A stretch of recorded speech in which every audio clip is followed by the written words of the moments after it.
Sharma from SN high school. आज का topic class 8 chapter number 3 synthetic fibre and plastic. इसमें हम पहले कीवर्ड की स्टडी करेंगे, फिर क्वेश्चन आंसर्स की। राइट, फर्स्ट है आपका एक्रिलिक। एक्रिलिक क्या है? एक्रिलिक क्या है? एक सिंथेटिक फाइबर है।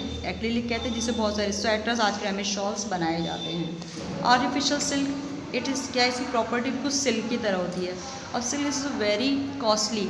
सभी इसको यूज़ नहीं कर सकते। कुछ केमिकल, वुड पल्प, कुछ ट्रीटमेंट से, एक केमिकल ट्रीटमेंट के द्वारा एक सिंथेटिक फाइबर बनाया गया जिसकी प्रॉपर्टी बिल्कुल ही आर्टिफिशियल सिल्क की तरह थी।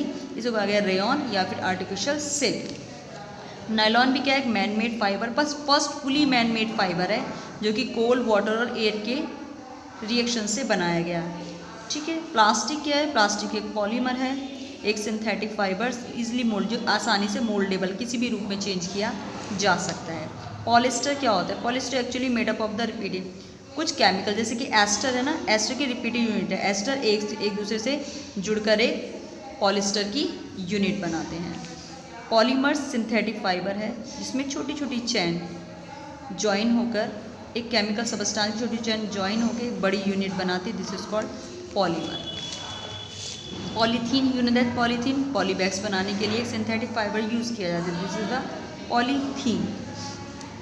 Rayon, yes, is a synthetic fibre. हम यहाँ पर सिंथेटिक फाइबर के बारे में स्टडी कर रहे हैं। That's it. इसकी सारी की सारी प्रॉपर्टी सिल्क की तरह है और वुड पल्प से ईजिली बनाया जा सकता है। This is the first rayon या फिर आर्टिफिशियल सिल्क कहा जाता है। Synthetic fibres, you know that man made fibres. हमें पता है नेचुरल फाइबर तो कॉटन से है, जूट से है एंड सिल्क से बनाए जाते हैं, लेकिन ये क्या सिंथेटिक फाइबर जो कि केमिकल्स से बनाए जाते हैं। फाइबर्स क्या होता है? किसी भी क्लॉथ का एक छोटी सी यूनिट, जैसे बॉडी छोटी छोटी सेल से मिलकर बनी हुई है, ऐसी फाइबर्स के छोटे छोटे फैब्रिक से बना हुआ है क्या, एक पूरा क्लॉथ बनता है कोई भी। टेरिलीन, टेरिलीन एक पॉलीमर है, कैन बी ड्रॉन, जैसे कि छोटे फाइन फाइबर्स में खींचा जा सकता है। That and can woven like, और किसी भी यर्न, किसी भी धागे के टाइप से बुना जा सकता है। Thermoplastic and thermosetting. प्लास्टिक को दो पार्ट में डिवाइड किया गया, थर्मोप्लास्टिक और थर्मोसेटिंग प्लास्टिक। थर्मोप्लास्टिक क्या है? ऐसी प्लास्टिक जो कि डिफॉर्म्ड हो जाती है, आसानी से हीट करने पर डिफॉर्म मतलब पिघल जाती है, किसी भी रूप में चेंज किया, ब्लेंड किया जा सकता है। थर्मोप्लास्टिक ऐसी प्लास्टिक जिन्हें कितना भी गर्म कर लो दूसरे रूप में बदला नहीं जा सकता। They are called thermosetting plastic. जैसे कि हमारे होते घरों में अटेंसिल्स के हैंड होते हैं जो आसानी से गर्म भी नहीं होते और मोल्ड भी पिघलते भी नहीं हैं। That's it. चलिए भाई, अब इससे कुछ क्वेश्चन आंसर्स हम स्टडी करेंगे। एक्सरसाइज तो आप खुद से करेंगे, कुछ क्या है क्वेश्चन आंसर में स्टडी करेंगे। फर्स्ट है explain why some fibre called synthetic. आपको एक्सप्लेन करना है कि कुछ फाइबर्स हैं सिंथेटिक होते हैं। क्यों भाई? Some fibres are synthetic because they are not obtain, क्योंकि वो क्या नेचुरल रिसोर्स से नहीं मिले इसलिए सिंथेटिक है, और ह्यूमन बीइंग के द्वारा बनाए गए हैं। रॉ मटेरियल उन्हें बनाने के लिए जो है वो क्या है, केमिकल्स, कुछ प्रोटोकेमिकल्स लिए गए हैं, मतलब कोई भी उसमें नेचुरल प्रोडक्ट यूज़ नहीं किया गया है। And which in turn the produce, कुछ पेट्रोलियम से, प्रोटोकेमिकल से मिलके बने हुए, कुछ केमिकल से मिलके बने हुए, they called synthetic fibre. Give example which indicate that nylon fibre very strong. आप कैसे इंडिकेट कर सकते हो कि नायलॉन जो फाइबर है, सिंथेटिक फाइबर है, नायलॉन फाइबर बहुत ज़्यादा स्ट्रॉन्ग होता है, क्योंकि इसकी बहुत सारी चीज़ें बनाई जाती हैं, जैसे कि हमारी सॉक्स, रोप्स, रस्सियाँ, टैंट, टूथब्रशेज़, बहुत सारे कार की बेल्ट्स बनाई जाती है। नायलॉन यूज़ किया जाता है पैराशूट्स बनाने में, रस्सियाँ बनाने में, जो कि जूट की रस्सियों से जो बनी, जूट की जो रोप्स होती हैं उससे ज़्यादा स्ट्रॉन्ग भी होती हैं और इलास्टिक भी होती हैं। रॉक क्लाइंबिंग के लिए क्या नायलॉन के ही थ्रेड बनाए जाते हैं, इसलिए क्या है। और अगर हम कंपेयर करें तो स्टील वायर से भी ज़्यादा स्ट्रॉन्ग होती है कौन सी? Nylon fibre. सो इस indicate nylon fibre as very strong. आप कैसे एक्सप्लेन कीजिए कि प्लास्टिक कंटेनर्स फेवर्ड होते हैं, फूड को स्टोर करने के लिए फेवर्ड हैं, क्योंकि प्लास्टिक कंटेनर क्या है, क्योंकि जो फूड को स्टोर करते हैं, क्योंकि प्लास्टिक ना तो रिएक्ट करती है वाटर से और ना एयर से, जबकि जो मेटल में स्टोर करते हैं ना उसमें क्या होता है कि वो मेटल्स क्या है, तुरंत अगर फूड क्या है, एसिडिक है, बेसिक है, उसे रिएक्शन करके तुरंत हार्मफुल सबस्टांस बना लेते हैं। पर प्लास्टिक क्या रिएक्ट नहीं करती, ना वाटर से, ना एयर से, और ना ही आसानी से कोरोडेड होती है। कोरोडेड होती ही नहीं है, यू नो कोरोड, जैसे रस्टिंग ऑफ आयरन।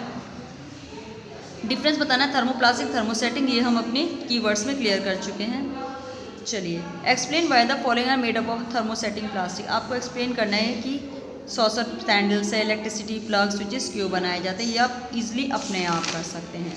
राइट बच्चों, चाहिए। अब है नेक्स्ट है give example show the plastic are non corrode in nature. आप कैसे एक्सप्लेन कर सकते हैं प्लास्टिक नॉन कोरोड है। प्लास्टिक का non corrode, plastic non react, क्योंकि एयर वाटर से रिएक्शन नहीं करती है, ना ही कोरोड होती है। जैसे कि हम पानी को रख सकते हैं प्लास्टिक बॉटल में, कितना ही टाइम रख लो कोई करोजन नहीं होता, लेकिन जबकि अगर हम कॉपर के या उस बर्तन में रखते हैं तो क्या धीरे धीरे पानी स्पॉइल होना शुरू हो जाता है। पिकल्स हैं, पिकल को मेटल के यूटेंसिल्स में नहीं रखा जा सकता, प्लास्टिक में ज़्यादा फेवरेबल है। चलिए नेक्स्ट है इसका avoid plastic. The most important question, avoid plastic as far as possible. क्यों हमें प्लास्टिक को अवॉइड करना चाहिए? भाई अब तक तो हमने इसे यूज़फुलनेस सुनी है ना, क्यों हमारे लिए यूज़फुल है। अब है कि कुछ ना कुछ तो इफेक्ट आता है, कुछ हार्मफुल इफेक्ट होगा, उसके बारे में। प्लास्टिक का नॉट इन्वायरमेंट, लेकिन ये क्या है, प्लास्टिक इन्वायरमेंट फ्रेंडली नहीं है। दे रिलीज, अगर ये जलने पर अगर बर्न की जाए तो ये कहते हैं बहुत ज़्यादा पॉइजनस गैसेस बर्न करती हैं। एंड दे आर नॉट, और ये नॉन बायोडिग्रेडेबल है। बायोडिग्रेडेबल मतलब आप जानते हो ऐसे प्रोडक्ट जो कि डिकम्पोज हो जाते हैं सॉइल में, पर प्लास्टिक नहीं होती। अपने प्लास्टिक बैग्स नहीं रहते, आप इसे मिट्टी के अंदर दबा दीजिए, कितने भी टाइम आप बाद उसको निकालेंगे तो वो एज इट इज़ ऐसे की ऐसी ही निकलेगी, मीन डिकम्पोज नहीं होती। और पॉल्यूट करती है सॉइल को, वाटर को, NPHR देयर डंग, जहाँ पर भी दबती है सॉइल को पॉल्यूट करती है, वाटर को पॉल्यूशन करती है। इसलिए प्लास्टिक को अवॉइड करना चाहिए जितना पॉसिबल हो सके। चलिए नेक्स्ट है, आप ये क्वेश्चन खुद करेंगे। Manufacturing synthetic fibre actually helping conversion of forest. भाई मैन्युफैक्चरिंग, अगर सिंथेटिक फाइबर बनाते हैं तो फॉरेस्ट के कंजर्वेशन, सुरक्षित करने के लिए हेल्पफुल है, वो तो है ही।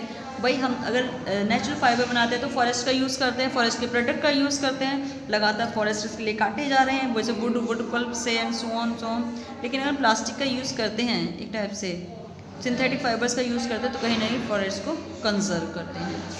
ओके,